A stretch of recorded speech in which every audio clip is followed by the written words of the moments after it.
J'y arriverai. Je sais que j'y arriverai. Le roi des pirates, ce sera moi.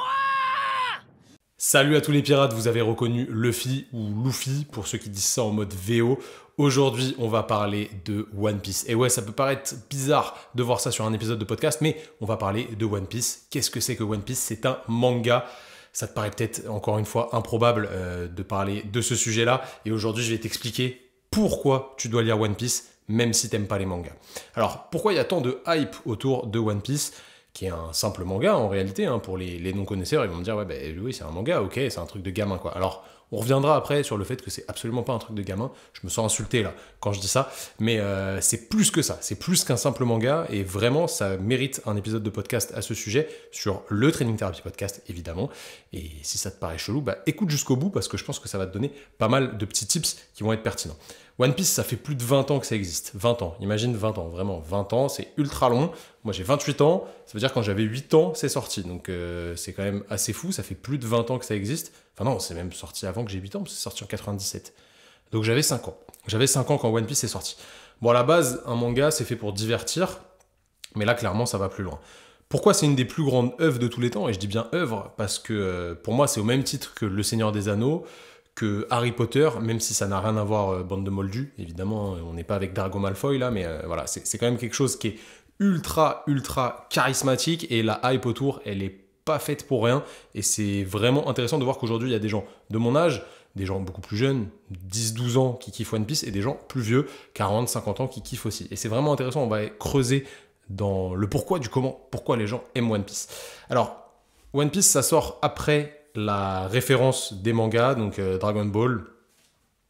Il y a Goku par là-bas, je sais pas si on le voit à la caméra, mais voilà, Dragon Ball, moi c'est toute mon enfance, que ce soit les mangas papier ou vraiment l'animé que je regardais à la télé sur NT1, je m'en rappelle, quand je rentrais de l'école. C'est vraiment toute mon enfance et c'est très difficile pour moi, je suis bête, il y a Vegeta juste là, de vraiment détrôner Dragon Ball, mais franchement One Piece, c'est en train de le faire. C'est en train de détrôner Dragon Ball et je pèse ce que je dis. Voilà, DBZ, je parle bien de DBZ, hein, Dragon Ball GT, etc. Bon, c'est pas mal, mais c'est pas aussi exceptionnel que Dragon Ball. C'est cool, c'est vraiment très cool comme manga, mais One Piece, il y a un petit truc en plus. Et on va essayer de creuser pour savoir pourquoi j'affirme que One Piece, c'est incroyable. Et franchement, c'est vraiment une dinguerie. Alors déjà, en termes de chiffres, c'est plus de 500 millions de mangas vendus en 2022, enfin en 2023, 2022, mais qui est dans le passé, 500 millions. Et ça c'est un truc de fou. Et je pense que ça va être c'est pas encore la BD, parce que je crois que Superman et Batman sont devant, mais ça va être la BD la plus vendue de tous les temps, c'est certain, vu que c'est pas encore fini. Et clairement, c'est le manga le plus vendu de l'histoire. Moi, je suis pas un fan de manga, genre Naruto, j'aime pas. Voilà, vous pouvez m'insulter si vous voulez. Naruto, j'aime pas. Bleach, j'aime pas. En vrai, moi, il y a juste Dragon Ball, Full Metal Alchemist, pour ceux qui connaissent, c'était pas mal. Mais je suis pas un mec à regarder les animes, à perdre du temps à regarder ça, etc. Enfin, perdre du temps. C'est du divertissement, c'est important dans une vie, évidemment, de se divertir, mais c'est pas trop mon délire. Moi, je lis One Piece vraiment pour une raison. Déjà, je kiffe l'histoire et effectivement, ça me divertit. Mais c'est un truc en plus et vous allez voir ce que c'est après. Pourquoi ça déchaîne autant les passions? Je vais vous raconter l'histoire pour ceux qui connaissent pas très rapidement. Il n'y a pas vraiment de spoil. One Piece, c'est l'histoire de Luffy et de son équipage. Alors, Monkey dit Luffy, mais j'ai toujours kiffé qu'il s'appelle Monkey. Ça me fait penser à un singe et il est un peu, des fois, bête comme un singe. Bête, entre guillemets, parce qu'un singe est très intelligent. Monkey dit Luffy, il veut, donc dit avec un D, très important, il veut devenir le roi des pirates à l'ère où le monde est gouverné par le gouvernement mondial et la marine. On va dire que la marine, c'est la police. Une police des mers qui représente en réalité un gouvernement qui est très proche de la réalité des gros gouvernements et des grosses coalitions. Aujourd'hui, c'est ça qui est déjà très intéressant. C'est bien complexe et bien vicieux tout ce qui se passe dans ce gouvernement et ça dépeint très bien notre monde actuel. Un gouvernement mondial tel qu'il est décrit dans One Piece, en gros, il exploite, entre guillemets, les populations qui se laissent faire contre des tribus qui sont plus ou moins justes, on va dire. Il y a une grosse notion d'injustice dans One Piece. Et contre ça, ou du moins contre, d'un autre côté plutôt, on a les pirates. Les pirates, ils rêvent tous de conquérir le One Piece. Le One Piece, qu'est-ce que c'est? C'est un trésor qui est laissé par feu le roi des pirates, Gold D. Roger, qui est du coup un pirate qui a trouvé un trésor et qui a été exécuté parce qu'il a été déclaré comme le roi des pirates et la personne la plus dangereuse du monde, on peut dire ça comme ça. C'était le pirate le plus puissant. Lorsque Luffy, il était même pas né, je crois. Je suis pas sûr qu'il était né, en tout cas, mais bon, bref, ils se sont jamais rencontrés. Pour l'instant. Les pirates, ils sont pas méchants dans One Piece, à part certains, qui sont évidemment des salopards. Mais en gros, les pirates, ils veulent juste de la liberté. Ils veulent de la liberté vis-à-vis de ce gouvernement. Et c'est vraiment ce qu'ils cherchent. Ils cherchent à ne pas se soustraire aux lois et à faire un petit peu la leur. Alors évidemment, il y en a qui abusent, et il y en a comme Luffy qui n'abusent pas forcément de ces lois-là, et qui font les choses à leur manière plutôt pour le bien. Donc, pour résumer, c'est l'histoire d'un petit gars qui constitue un équipage de pirates pour conquérir le One Piece, un trésor mystérieux. Mais en réalité, si on va plus loin, c'est pas juste une histoire de pirates avec des pouvoirs, parce que ouais, certains ont des petits pouvoirs. Ça va 5 minutes, les grosses bastons avec des pouvoirs, des trucs violets dans tous les sens, etc. Et vous avez vu mon nouveau setup, j'espère que vous kiffez ce setup-là. C'est stylé, c'est sûr, mais je vais pas faire un podcast développement perso sur ça. Ça n'aurait pas de sens, évidemment, sinon vous auriez déjà quitté. C'est vraiment quelque chose d'universel. C'est une œuvre qui est universelle. Comme j'ai dit tout à l'heure, que tu aies 12 ou 50 ans, tu peux être touché par ce manga. One Piece, c'est en soi une vraie aventure, une épopée, une aventure à proprement parler. C'est réel quand je dis ça, avec des personnages qui sont exceptionnels, le genre de personnes qu'on aimerait avoir dans notre famille, ou dans notre entourage, dans notre groupe d'amis, ou pour les entrepreneurs comme nous, dans notre équipe ou dans notre boîte. Ça, c'est vraiment important. Et on va justement voir les qualités de chaque personne de l'équipage que vous pouvez facilement transférer à votre entourage, dans la limite du raisonnable, évidemment, on n'est pas sur un bateau. Bon, après, vous n'allez pas choisir vos amis parce qu'ils ressemblent à Zoro ou à Nami. Nami qui est la navigatrice, on va le voir après. Mais clairement, ça devrait vous inspirer à vous entourer de personnes déterminées et surtout ultra fiables. Ça, c'est super important. Et c'est vraiment le cas dans One Piece. Il a des amis, un entourage qui est fiable et déter à tout faire, déjà pour eux, mais aussi pour Luffy, pour l'aider à conquérir son rêve final, c'est d'être le roi des pirates, comme on l'a vu dans cette magnifique intro. Donc le premier, le capitaine, c'est Luffy. Il n'y a pas vraiment de second ou de capitaine second, je sais pas comment on dit dans la marine, vous me direz les gros marins qui m'écoutent, qui sont sur leur trimaran, je crois que ça se dit. Bâbord, tribord, déjà ça je suis pas ouf. Si j'essaye d'inventer des noms de bateaux, on n'est pas fini.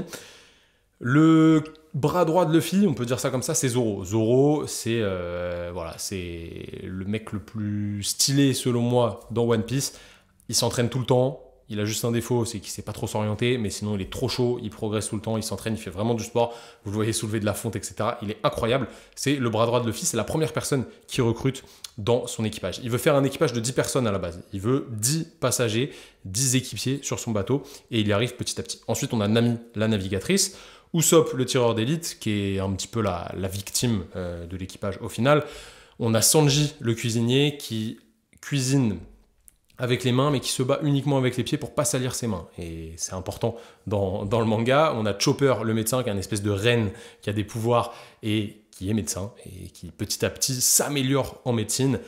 Nico Robin, la meuf qui sert à décrypter des énigmes, on va dire ça comme ça. Franky, l'ingénieur du bateau. Brooke, le musicien, qui est un squelette musicien. Et Jinbei, qui qui vient dans l'équipage à la fin, pas à la fin du manga, il n'est pas fini, mais voilà, vers la fin du manga, aux alentours de 2/3, disons. Et lui, on pourrait dire qu'il n'a pas vraiment de titre défini, parce que c'est une grosse machine, mais on pourrait dire que c'est le cerveau du groupe, et c'est officiellement le numéro 10. Donc tu vois, il y a chacun qui a son rôle dans le bateau, enfin sur le bateau, et ça, c'est stylé, parce qu'en fait, dans la vie, chacun a des skills qu'il peut utiliser pour le bien-être d'une communauté et d'une équipe. Et ouais, donc ça, c'est vraiment important de le prendre en compte. Quand tu t'entoures de personnes, on dit qu'on est le reflet des 5 personnes qu'on côtoie le plus. Je pense que c'est un peu vrai, en réalité, parce qu'on s'associe avec des personnes qui nous ressemblent, plus ou moins, et qui vont nous tirer vers le haut. Si vous vous associez avec des personnes qui vous tirent vers le bas, je parle d'association, ça peut être dans le travail, ça peut être en amitié, etc. C'est pas ouf quand même. Vous allez perdre de la capacité, vous allez faire des choses qui sont potentiellement mauvaises et vous n'allez pas vous élever pour progresser vous-même, pour faire progresser le monde et tout ce qui vous entoure. Et vous n'allez même pas faire progresser les autres. Là, l'idée, c'est que chacun a des skills qu'il met au service d'une équipe, au service de la communauté. Et c'est vraiment important de le prendre en compte. C'est pour ça qu'en fait, c'est pas juste l'histoire de Luffy, c'est l'histoire de vraiment un équipage qu'il a créé et chacun a des petits rêves un petit peu clés. On va y revenir après et ça va être super important de bien comprendre ça. Il y a des sens cachés dans One Piece. L'idée, c'est pas juste de se taper, de se bagarrer pour avoir un trésor. Pas du tout, en fait. Vraiment pas du tout. J'ai pas 5 ans à regarder des trucs comme ça juste pour me dire « Ouais, trop stylé, il a fait une attaque où il s'est... » Non, Ça, je m'en fous. Moi, ce qui m'intéresse, c'est plus la vision et la motivation que ça me donne. Motivation, vous avez bien entendu le mot motivation qui est sorti de ma bouche, c'est vrai. C'est pas du tout juste un truc de bagarre. Au fur et à mesure, en fait, on se rend compte que l'équipage de Luffy, il voit toute la cruauté du monde. Et surtout son injustice, je l'ai dit au départ, l'égalité, elle n'est pas respectée sur Grand Line, donc qui est voilà, la mer où il se passe le plus de choses dans One Piece. Il existe de l'esclavage. Et en réalité, dans notre société occidentale, nous, on ne le voit pas, l'esclavage. Il y en a potentiellement pas ou peu. Quand il y en a, il est déguisé, et malheureusement, c'est terrible. Mais dans le monde, il existe encore de l'esclavage, et ça, c'est terrible. C'est juste terrible. Nous, on s'en rend pas compte avec notre petite vie d'occidentaux moyens. On a la chance d'avoir un toit facilement, de pouvoir manger facilement, etc. Mais il y a des gens qui sont encore esclaves, et ça, c'est un truc de fou. Et ça, Luffy, il ne le tolère absolument pas. Il est si innocent dans sa réflexion, franc, entier, humain, et il a un sens tellement haut de la justice qu'il n'hésite pas une seule seconde pour se battre contre ces injustices-là, l'esclavage en est une, et protéger ceux qui, selon lui, le méritent sa protection. Donc, dans One Piece, il y a tout ce qui se fait de plus moche dans le monde. Racisme, il y a du racisme avec les hommes-poissons, il y a une race, une espèce dans One Piece, c'est des hommes mélangés avec des poissons. Donc ils ont des grands nez de requins pour ceux qui sont des requins. Il y en a qui ont des queues, ces espèces de sirènes, etc. Bon, c'est nimp en vrai. Mais eux, ils sont persécutés par les humains parce que c'est une race différente selon eux. Et il y a une espèce de racisme contre ces hommes-poissons. Il y a des castes avec les dragons célestes qui gouvernent le monde et qui posent pas mal de problèmes, des privilèges non mérités, etc. Contre lesquels, en réalité... Luffy, lui, son objectif, ça va être de tout niquer. Clairement, c'est le terme. Et à chaque étape, donc dans chaque île que les Mugiwara visitent, les Mugiwara, c'est l'équipage de Luffy, en réalité, ils apprennent de nouvelles choses qui sont dures d'un point de vue humain. Et c'est la même chose que quand on grandit. Quand vous grandissez dans la vie, vous vous rendez compte, quand vous êtes enfant, vous êtes innocent, tout le monde est pote, etc. Il n'y a pas d'histoire de noirs, arabes, juifs, blancs, chinois, etc. Ça vous en foutez. Et petit à petit, vous voyez qu'il y a des choses que les adultes ont créées qui sont problématiques. Et au final, vous vous en rendiez pas compte quand vous étiez petit, et quand vous grandissez, vous vous rendez compte de ça. Et ça représente bien le vrai cheminement de la vie. Donc clairement, juste pour ça, les métaphores, elles sont folles. On pourrait faire 1 heure de podcast là-dessus. C'est super intéressant de prendre ça en compte. Et pour rendre le monde meilleur, comme Luffy, il faut s'inspirer, je pense, de lui, de ce manga et de son équipage. Si on rentre un petit peu dans le détail sur les qualités même de Luffy, il est extrêmement têtu, extrêmement déterminé, et il est très insouciant. Il se soucie pas du danger. Vraiment, pour lui, faut que ce soit fait, peu importe si c'est dangereux, si ça prend du temps, etc., il va le faire. Et peu importe d'où on vient et qu'on est courageux un minimum, Luffy ne juge pas et il ouvre la porte.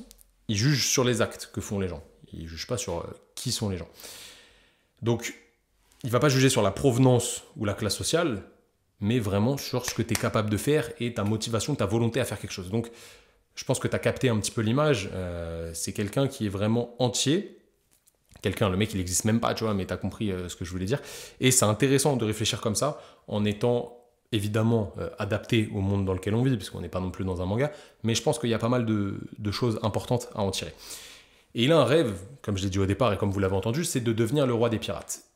Et c'est pas le seul à avoir un rêve dans l'histoire. Et c'est pas le seul à tout faire pour atteindre ce rêve. Si je prends par exemple Zoro qui est son second, entre guillemets, lui, il veut être le meilleur sabreur du monde. Déjà parce qu'il l'a toujours voulu, et aussi parce qu'il a fait la promesse à une amie qui est décédée quand il était petit, de devenir le meilleur sabreur du monde. Donc le mec qui se tape le mieux avec un sabre. Voilà, c'est son but, il est déjà chaud au départ, mais il progresse petit à petit au fur et à mesure du manga. Et la première fois où il rencontre Luffy, il sort un truc incroyable, il dit « Je me fiche de ce que les gens pensent, je n'ai jamais rien fait qui aille à l'encontre de mes convictions, et je compte bien continuer ainsi. » En gros, il est prisonnier et Luffy le cherche parce qu'à Skip, il est réputé, etc. Et quand Luffy le libère, donc il lui dit ça quand il est sur sa croix en étant prisonnier, il lui dit « Que ce soit en bien ou en mal, mon nom retentira à travers le monde. » Incroyable, détermination au max, et il va vraiment tout faire au fur et à mesure des épisodes pour être le meilleur sabreur, le plus connu, le plus chaud, le plus respecté, pour lui et pour ses convictions que j'ai énumérées juste avant. Si je prends l'exemple de Sanji, deuxième exemple assez rapide, le cuisinier, Sanji il veut voir All Blue. All Blue, c'est une mer qui est légendaire, dont les rumeurs disent que c'est la seule zone maritime dans le monde où le nord, le sud, l'Est et l'Ouest, si je dis pas de conneries, se rencontrent. Et dans cet océan qui est mythique, on dit qu'il y a des poissons en provenance de chacune des mers. Et Sanji, il s'efforce de trouver cet océan de rêve pour voir tous les poissons du monde en tant que cuisinier et aussi porter le rêve de son père adoptif, qui est un cuisinier qui l'a recueilli quand il était petit. Bon bref, je vais pas trop vous expliquer, sinon ça va rentrer dans des détails. Voilà, il est vraiment déter à voir ça. Ça peut paraître ridicule, mais pour lui, c'est super important. Et il sait qu'en traversant le monde à la recherche du One Piece avec Luffy, et bah, potentiellement, il va trouver ce qu'il cherche, à savoir All Blue.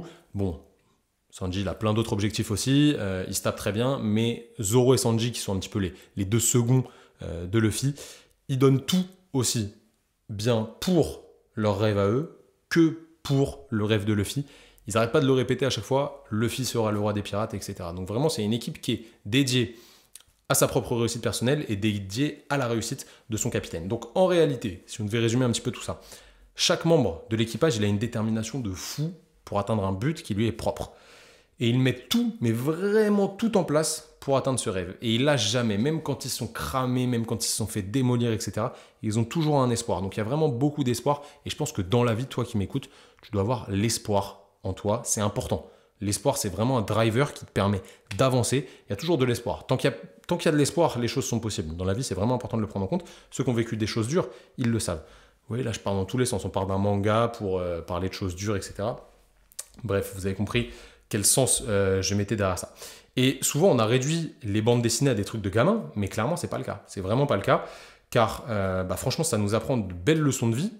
Et toi, que tu sois sportif, kiné, coach, entrepreneur, ce que tu veux, peu importe d'où tu viens, ce que tu fais, tu dois réussir à te matrixer, donc vraiment à te mettre dans une matrice, comme les personnages de ce manga, pour atteindre ton objectif, ton goal, vraiment celui que tu convoites le plus, ce que tu veux atteindre, ce que tu veux être, ce que tu veux faire. Il faut que tu donnes tout ce que tu as en ta possession pour le faire. Et il faut arrêter de se trouver des excuses. Les personnages, ils se trouvent jamais d'excuses. Vraiment, jamais, jamais, jamais. Et moi, c'est vraiment une source de motivation, même si en vrai, vous me connaissez, j'ai pas besoin de motivation. J'ai la discipline et la rigueur qui m'aident beaucoup plus que la motivation. Mais des fois, sur une série, à l'entraînement par exemple, ou dans la vie de tous les jours, si j'ai un petit peu la flemme de travailler, ça m'arrive très rarement, je vais me dire, qu'est-ce qu'il ferait Zoro dans ce cas-là? Mais Zoro, il se donnerait, tu vois, il réfléchirait même pas. Et du coup, ça va me donner la motivation de le faire.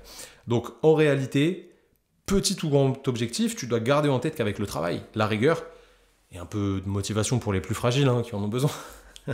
Désolé pour ça, mais vous avez compris, c'est possible. Tu peux atteindre tes objectifs si tu mets tout en œuvre pour y arriver.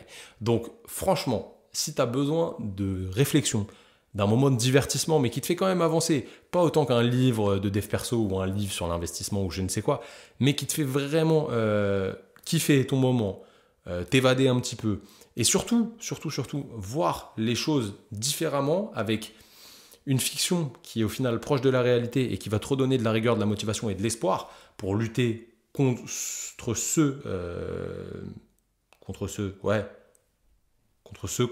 quoi tu dois lutter. Je sais pas si ça se dit, tu me diras dans les commentaires, mais peut-être c'était pas ouf. Bref, t'as capté, on a tous une lutte en nous, avec de la colère ou pas. Lutte ne veut pas forcément dire colère, mais vous avez compris ce que je voulais dire. Eh bien, tu peux t'inspirer de ce genre de manga, et je te conseille vraiment de lire One Piece. Tu vas kiffer, je te jure, tu vas kiffer. C'est pas un truc de gamin, loin de là. C'est facile à lire, c'est cool, c'est divertissant, et franchement, ça apprend pas mal de choses sur la motivation, sur comment garder la rigueur, comment être patient, comment être déterminé. Des fois, il y a des périodes, pendant 3 ans, ils vont s'entraîner seuls dans un coin pour essayer de mieux se maîtriser, pour voir les choses un petit peu différemment, etc. Franchement, c'est une œuvre qui est incroyable. Et sincèrement, pour tous les petits, moi si j'ai des gosses, je leur ferai lire, je pense que ça transporte des bonnes valeurs, vraiment des bonnes valeurs de camaraderie, de lutte contre l'injustice, de travail, de détermination, de patience, de rigueur, bref, tout ce que vous voulez. Et franchement, on peut s'inspirer de ce genre d'œuvre plutôt que regarder des conneries sur Netflix. Voilà, les amis, j'espère que vous avez kiffé ce podcast. Si c'est le cas, n'hésitez pas, d'ailleurs, si vous le regardez sur YouTube, likez la vidéo n'oubliez pas de vous abonner. Si vous êtes sur Spotify, vous mettez une petite review sur Spotify, 5 étoiles s'il vous plaît, soyez sympa, ou sur Apple Podcast. Pour ceux qui sont sur Deezer, Deezer, il est temps de changer, hein, c'est terminé ça, Deezer, ça n'existe plus. SoundCloud, bref, tout ce que vous voulez. Mettez une review aussi si vous pouvez. Je crois que sur Spotify maintenant, vous pouvez mettre des commentaires. Ça nous aide toujours à être plus haut dans les classements et à vous produire plus de contenu. Merci à tous, les gars, les filles. Prenez soin de vous, passez une bonne journée. Faites ce pourquoi vous êtes fait. Ayez des rêves que vous réalisez et travaillez pour les accomplir. Salut à tous.